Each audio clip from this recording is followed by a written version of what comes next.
This episode is brought to you by Mate Affiliates. If you're in the game for the long run, two things really matter: what you earn and who's in your corner. Big commissions are great, sure, but they don't mean much without support. Mate delivers both. Find an affiliate program that's serious about your growth and shows up when it counts. Find that out at mateaffiliates.com. You're taking a customer and you're turning them into a partner by actually working with them, holding their hand, listening to them, understanding what their outlook is and what they want to achieve, and working with them to achieve that. You're listening to the Affiliate Marketing Podcast, powered by Affiverse, ultimate destination for affiliate program news, insights, growth opportunities, partnerships, and affiliate program strategy. Whether you're an advertiser, publisher, platform partner, agency, or entrepreneur, we've got the tools, trends, thought leaders invited here to help you to thrive in the fast-changing digital economy. Today, we're diving into what it really takes to build lasting, high-value partnerships in business. Throughout this season of the Affiliate Marketing Podcast, we're exploring what it takes to make a successful affiliate program grow through the art of building successful relationships. My guest this week is none other than Moshe Adir, a seasoned entrepreneur within the iGaming industry with more than 2 decades of entrepreneurial experience building both agencies, operator sites, and affiliate businesses too. Having built multiple successful ventures, he's mentored founders and been on both sides of the fence building strong partnerships. And he's one person that isn't afraid to challenge the industry's biggest myths. So I decided to invite him on the show this week to share his success stories and help you understand what it takes to grow successful long-term partnerships. In this episode, we unpack why building conversion-focused digital assets is so much more important than trend-driven design, how the best brands treat every affiliate like a co-marketing strategist and not just a supplier, and why CRM and data reactivation might be your most underused revenue levers when trying to grow a successful partnership. Moshe also opens up about the responsibility we have as affiliate leaders to our partners, our staff, and the players ourselves, and why real partnerships start with empathy, strategy, and continuous self-education. He also shares why he famously fired himself as his company's CEO. So if you've ever wondered how top affiliate businesses scale, retain value, and stay ahead without burning out, this one's for you. Welcome to this week's Affiliate Marketing Podcast with me, your host, Lee-Ann Johnstone. And today I'm really excited because I've got somebody joining me on the podcast. And one has got double the amount of experience in entrepreneurship than what I do. In fact, probably decades more. And two is probably one of the most successful partner building agency owners that I've ever met in my life. It is Moshe Adir, the co-founder of Vegas Kings. Moshe, you're a stalwart in the iGaming industry. Pretty much everybody knows you. And I'm super excited to have you on my mic today to talk about building successful partnerships. Welcome to the show. Yeah, I really appreciate it.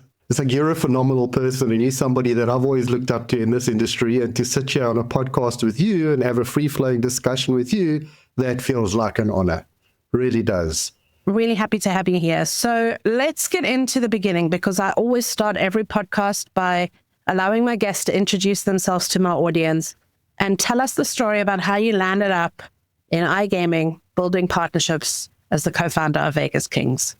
That's always a fun story. It actually started when I got into the world of computers. When I was in the South African Defence Forces, back in the day, it was conscription. Everybody had to go to the army.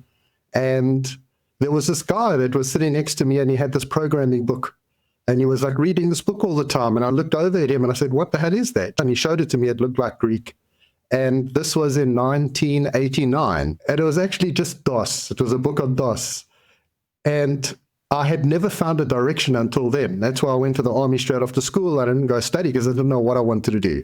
I looked at this book and it just made absolute sense to me. I loved it. I think I found something and I read the book from cover to cover. And I did a programming course in the army. They gave me an aptitude test and it really gave me a sense of direction. By the time I left the army, I knew that computers was something I wanted to get into. And that time computers were monochrome, they were ugly, there was nothing exciting about it, but there was something that just resonated. From there, it was just improving from monochrome to color to starting to learn graphics with CorelDRAW 1 and Harvard Graphics, and it built up. I think then you were a magician if you understood Excel. Excel came out so rudimentary, and I really got to know it quickly, and it was like having a magic trick because no one else really knew computers, and everyone thought I was this great genius, but I wasn't. I was just this like computer techie nerd. As things progressed, as the internet started shaping up and coming out, because I was there from the start, it just gave me a foothold into the world of the internet. I was there from the first browser that arrived. So tell us, what was that first browser that you ever worked in? Because that's always a funny story. When I talk to young people in the industry, some of them have never even heard of Ask Jeeves, which is when I started coming into the space. It was Mosaic and Mozilla, and then Netscape came out. And Netscape had this like spinning animation in the top right-hand corner with a spinning logo. It was the coolest thing I'd ever seen. And there weren't real search engines, but there were site listings. And those things were really exciting for us. That's when I decided I needed to try and understand how to make a web page. And I sat with a friend of mine who was studying a BSc in computers, and I was the only guy at that stage who really knew graphics, and I knew how to fiddle with pixels. So we actually created, I think, one of the first web pages in the world, which was just a very simple page with logo, divider line, center text. Like then, if you could center text, you were a king by just knowing how to put a tag that goes center. But anyway, that was really my start. And quite early into it, I think in 1994, a really good friend of mine who I grew up with built the first casino on the internet. And he came to me and he said to me, you know what, Moshe, can you help me design a casino? And I'd done a couple of websites. I worked on a banking website. I worked on the South African airline website, a telecommunications website. Back then, there was a thing called a beeper, the Keep in Touch Keeper, which the pager. And I did their first website and did some programming on the pager. And so I was like ready to take this on. But everyone I said like casino, everyone thought I was like a murderer. You know what I mean? What do you mean you're going to do a casino website? It's disgusting. So I did a couple of look and feels and tried it. And then I actually got back to him and I said, no. I said, I don't think my conscience will allow me, and I'd rather step away from the project and use somebody else. So as much as I worked on the first casino on the internet, I wasn't part of the first casino on the internet. That's also like there's a lot of lessons that we're going to dig into, because you've had many as you've grown your business and become an international phenomenon. Like not only do you have an agency, but you are also an operator in the iGaming space. You help affiliates as well. So you've got a really deep understanding of what's happening in the space, in the affiliate industry. And partnerships forms a really big basis of that. And our seasoned sponsors, Mate Affiliates, they're really deep into building good partnerships with affiliates. And they wanted this season to center around interviewing people that have built successful businesses and successful partnerships. I want to dig into some of those lessons that you've learned, because you haven't been shy lately of sharing some of them on your LinkedIn newsletter, which I do read every week. And I find it so entertaining because a lot of the lessons that you talk about are things that I'm actually going through right now. So you know how they say the student becomes the teacher, and I look up to you now because you've been in business a lot longer than what I have. So I want to dig into some of these things because you have built a really strong reputation in the industry, which is a difficult industry to build reputation in because it moves so fast and people change jobs all the time and new brands are coming to market. So what are some of the things that you've learned? Like what's been your North Star in terms of starting a successful partnership with a client that comes and knocks on your door? And I know you've had some that have knocked on your door that you've said yes to and then had to walk away from. So maybe let's start there. What's the North Star that you look for when you start a partnership with a new client? Credibility is very important. As you said, there were some like unsavory clients that came to us initially in the industry. There were people that they wanted to start, they came from the sort of online slots parlor world. And they came to the online world and they thought, here we are, we're going to take over, we're going to be the kings of the internet. And the feeling wasn't good. They weren't good clients to work with. There wasn't the ability to really develop a relationship. And that's where the North Star actually comes from. Is I don't look at a client or I don't want a client to see me just as a vendor. I want a client to see me as a partner because we're here to build a relationship together. And I need to understand what is the operator's dreams. What do they want to achieve out of this? Where do they want to go? And I've got the IP. I've got the experience. I've been around for years. I've seen so many operators fail. I've learned through their lessons and through their eyes. But at the same time, someone will come to you and they've got a dream and they've got a crazy idea.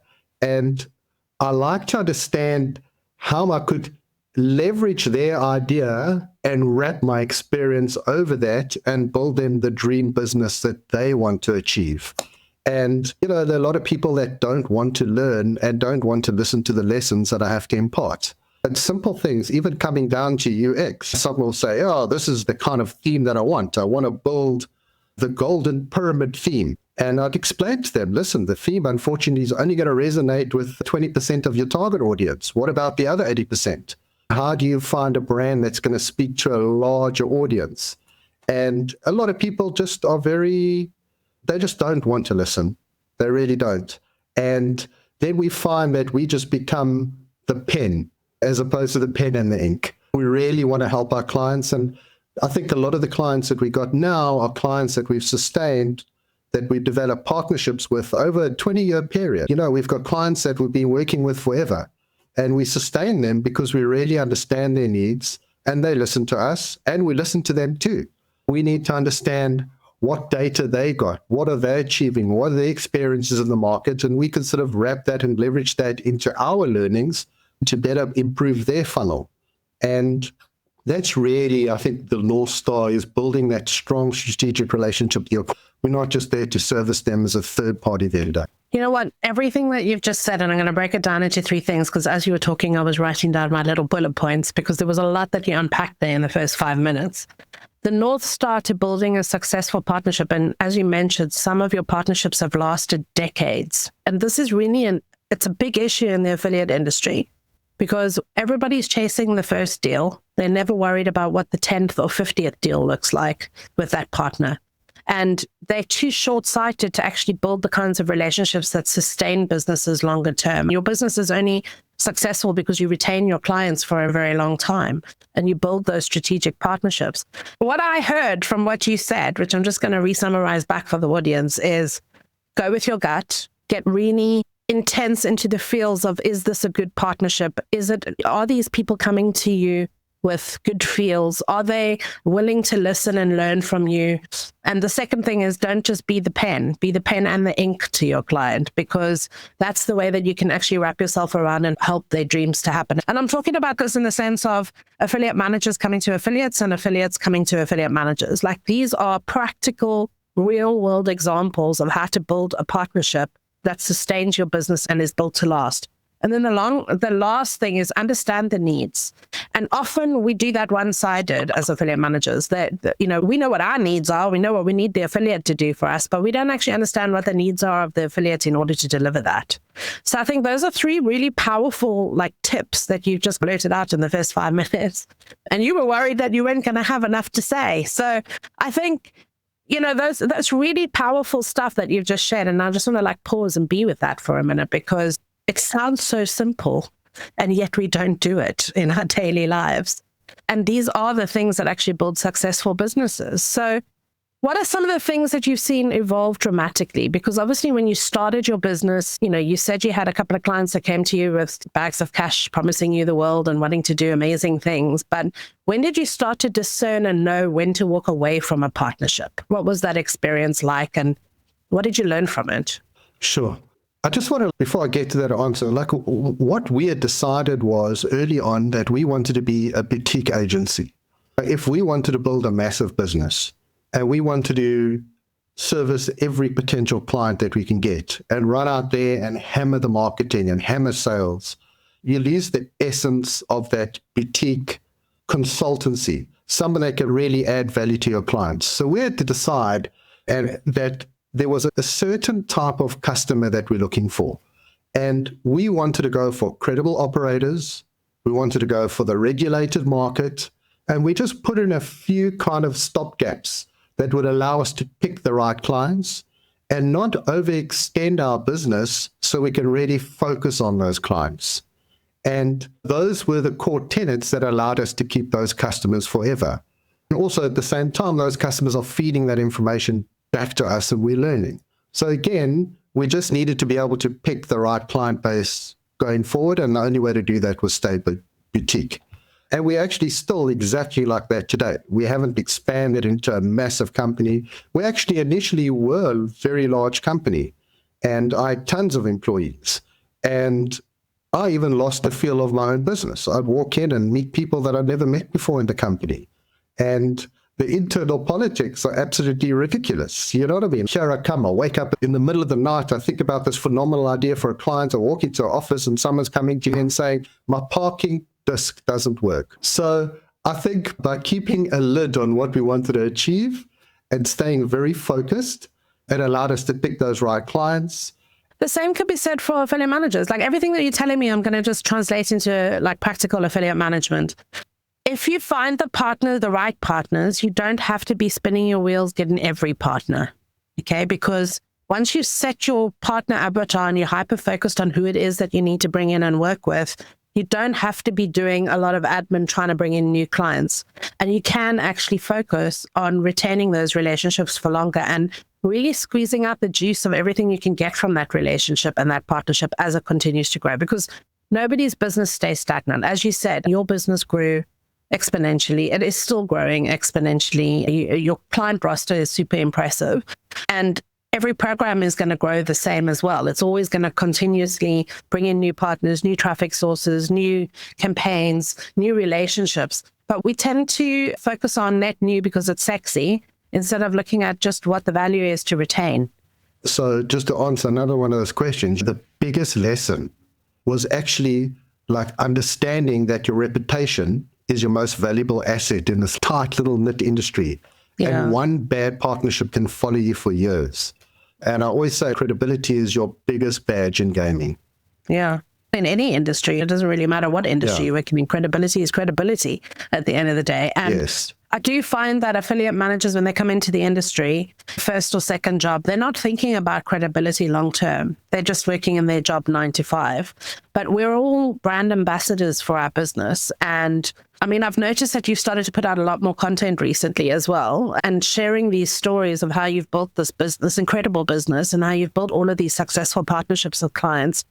What's making you actually share that information? Is it because you want to kind of affect change, or is it just because you feel like you've got to the point now where you can impart this knowledge and teach others, and hopefully a rising tide raises all ships? We employed Katie DeStefano as our marketing director of the Vegas Kings company. And I've always been very sort of low ego, hiding behind the scenes. We're involved in quite a few businesses, and I get very involved in the weeds of everything, and I don't really jump out of my office.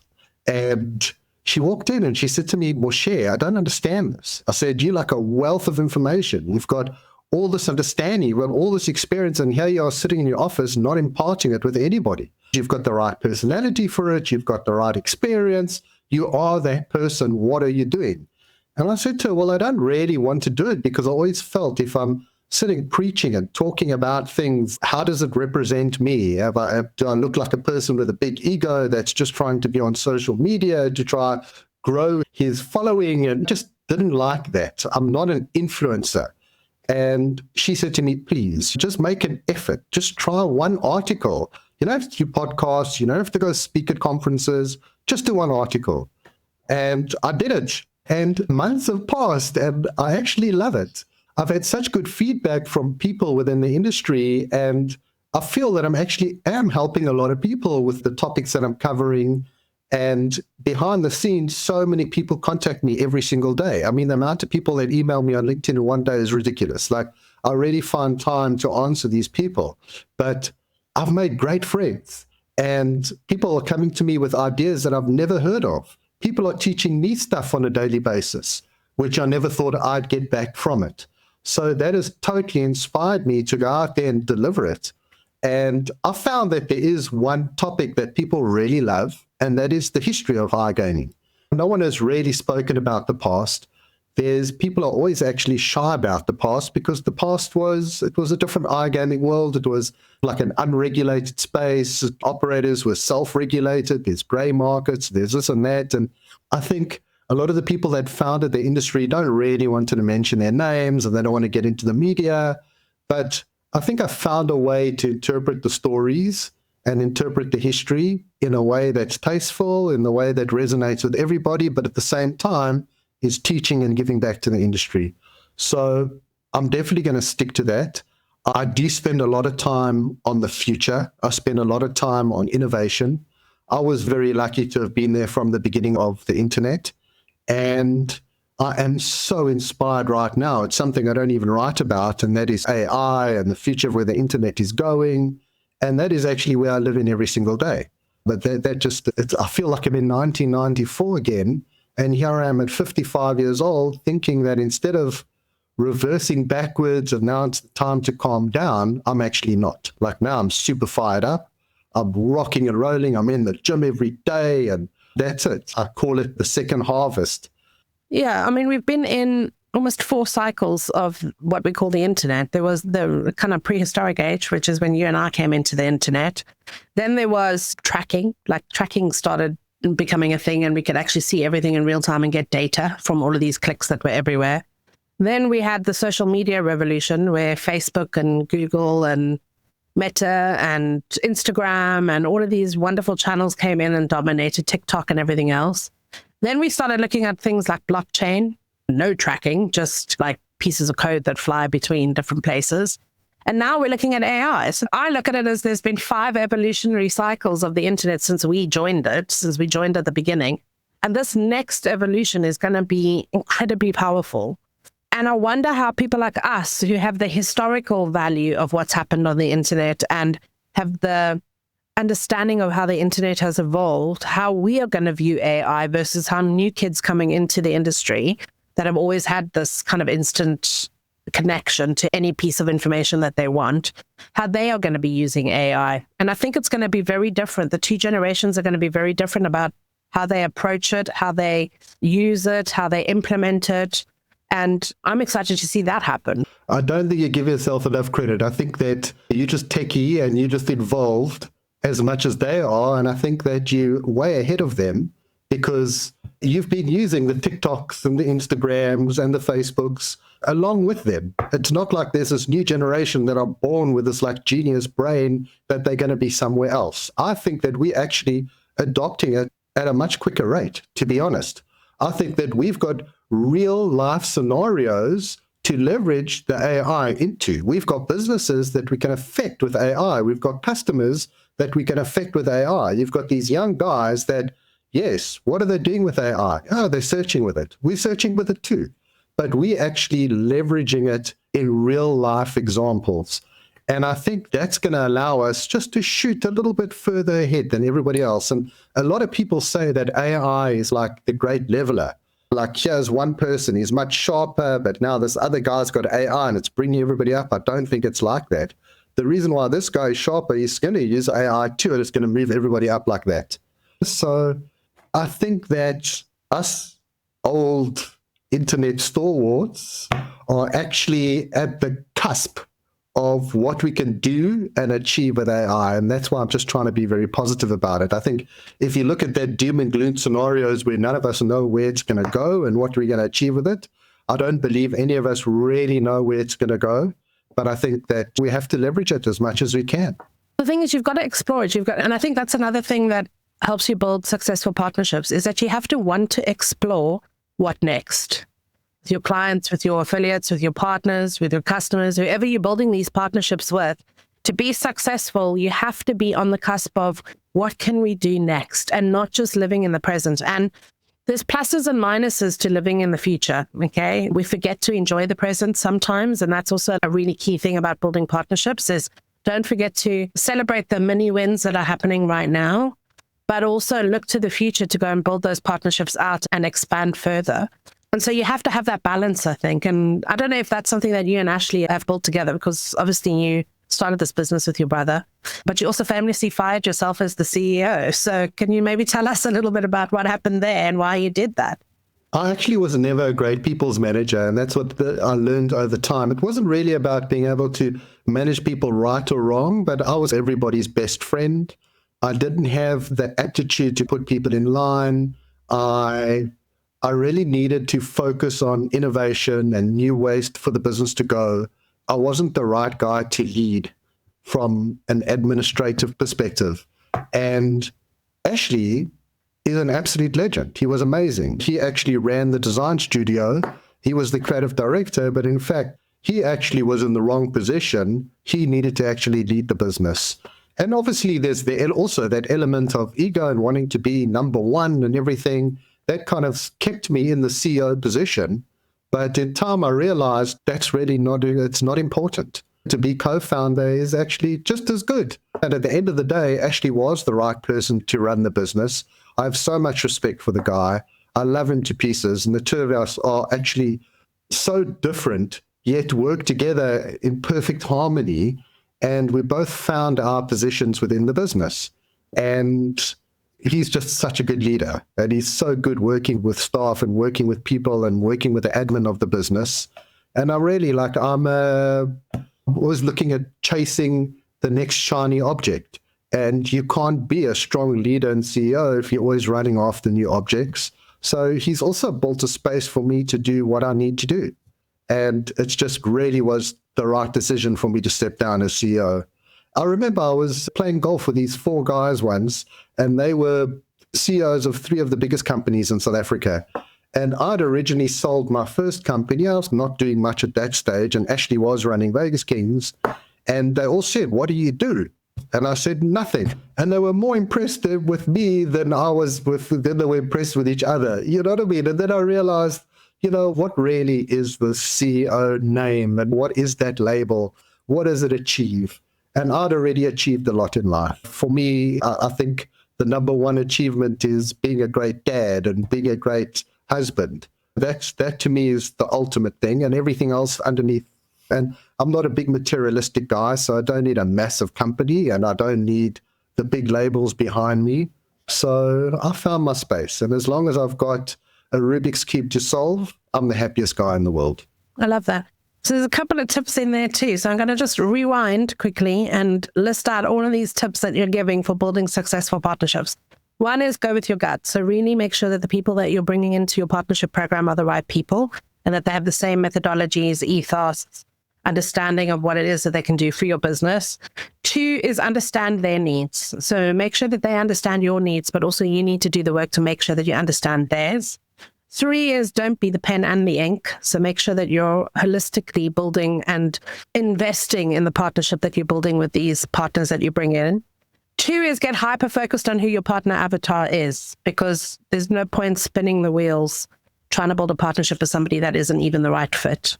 And then 3 is embrace the future. Always be looking at what is coming up next, but don't forget to celebrate the many successes that are happening right now. The 5th one is know your place. Leverage your team. If you're not good at certain things, don't try and be the person that does everything, because you will not be able to build a successful partnership because you're trying to do all the wrong things.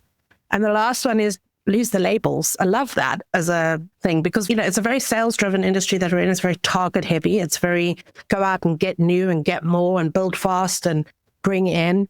But if you lose the labels and you actually start communicating with your partners on a humanistic level and not as the CEO or the head of affiliates or the senior affiliate manager, who cares about the label? All they really want to do is have somebody that has their back and knows how to actually support them to grow their business and be the entrepreneur that they know that they can be.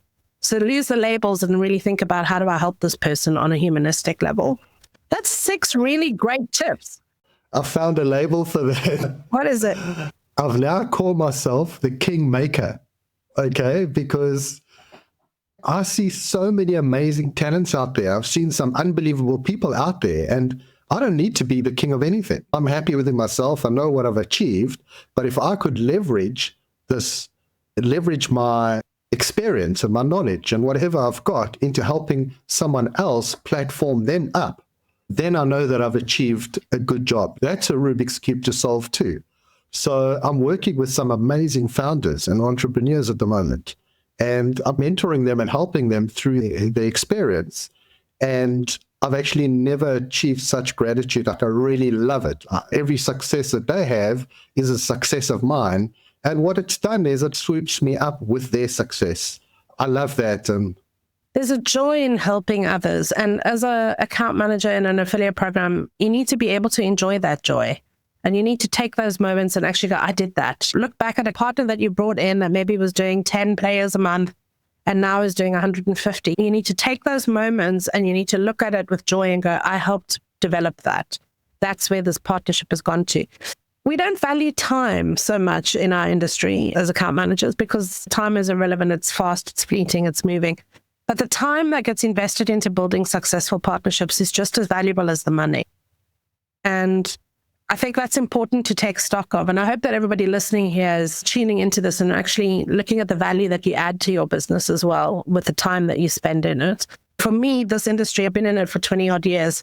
It's not about a 9-to-5 job. This is a lifestyle. It's a life choice. You get into this industry because you love helping people. You love working with people. You want to solve problems.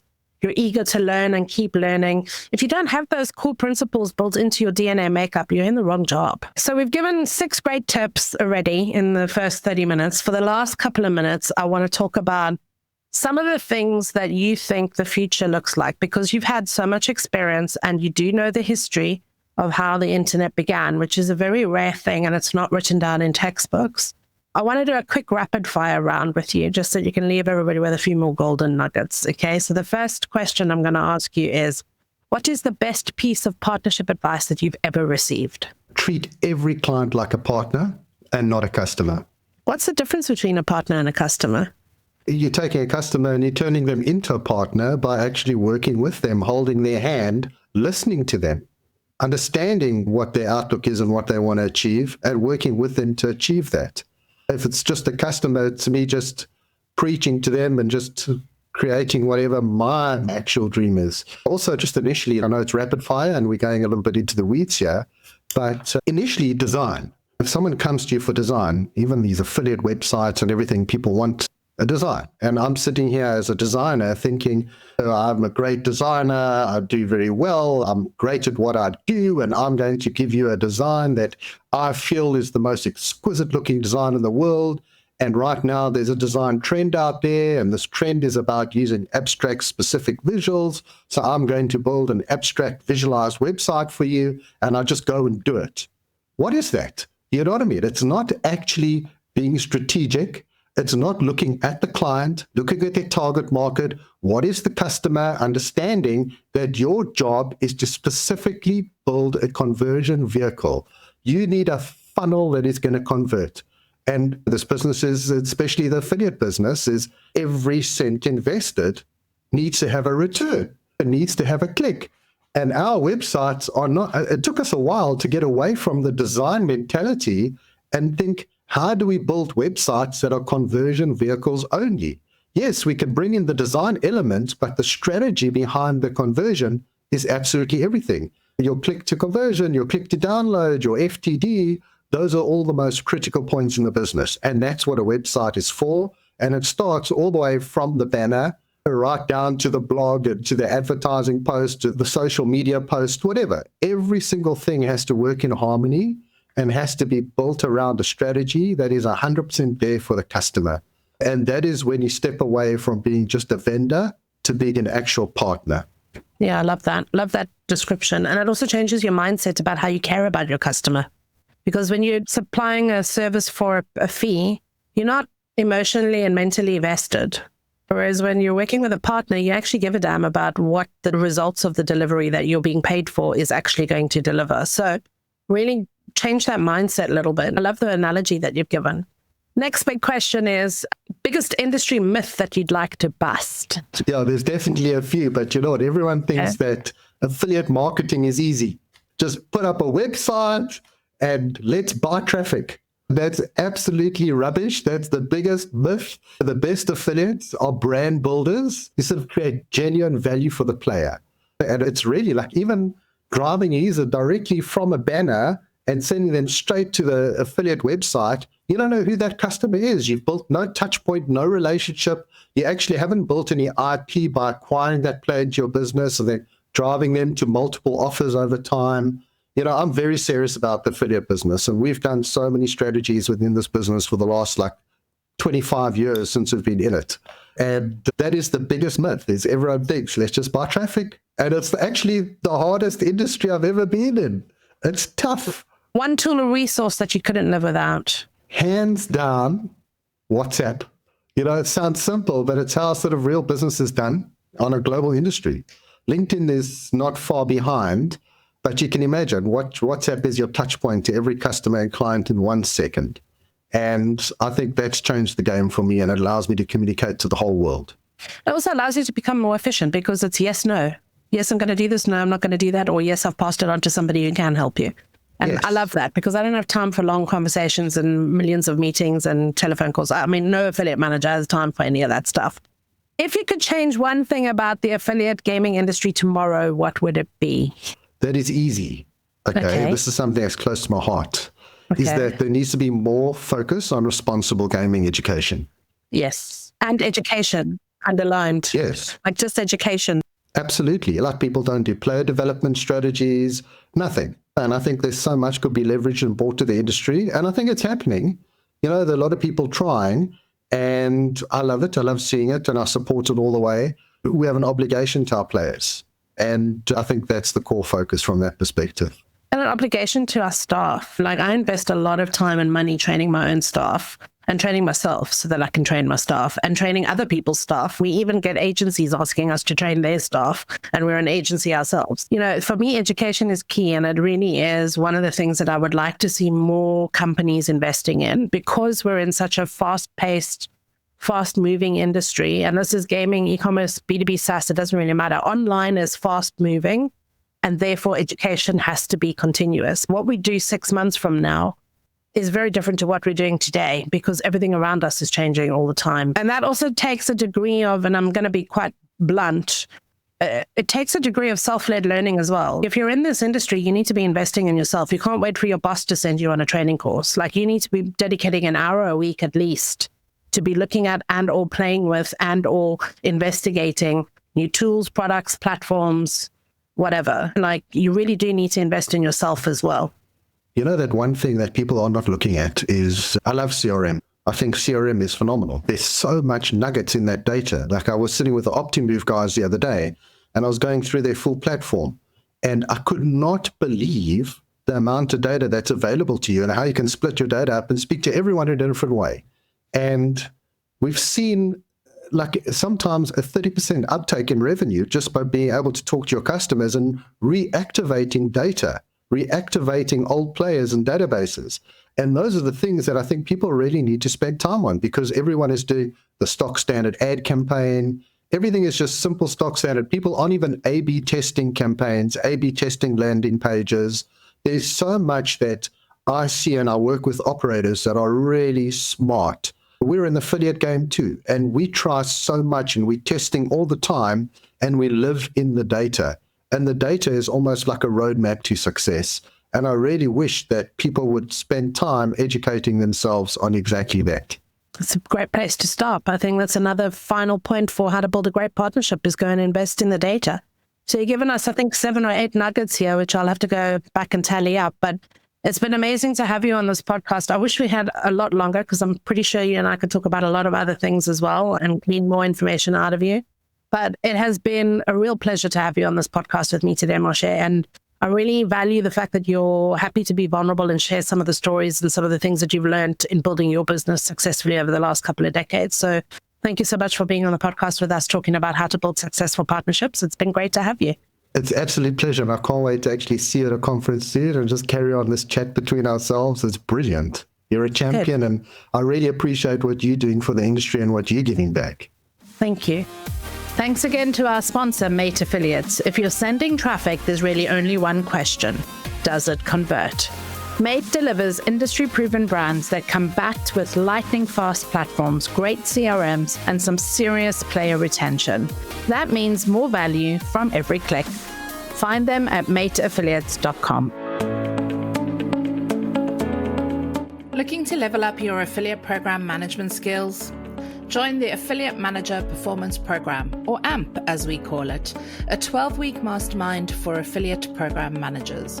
Whether you're a new affiliate account executive just joining the industry or an affiliate manager, the AMP Mastermind offers 12 weeks of insightful video tips tactics and strategies designed to help you elevate your affiliate program growth. From optimizing your outbound affiliate recruitment and program management tactics that have supported $1 million programs to scale, you'll get inside access to resources, tools, tips, and cheat sheets that will help your affiliate program scale. Access on-demand tutorials each week, coupled with regular virtual Ask Me Anything sessions and a host of other practical resources. You'll fast-track your skills and learn with peers what works in affiliate program management and how to practically apply that to your program or industry. Head on over to affiversemedia.com/AMPP to join our AMP cohort today.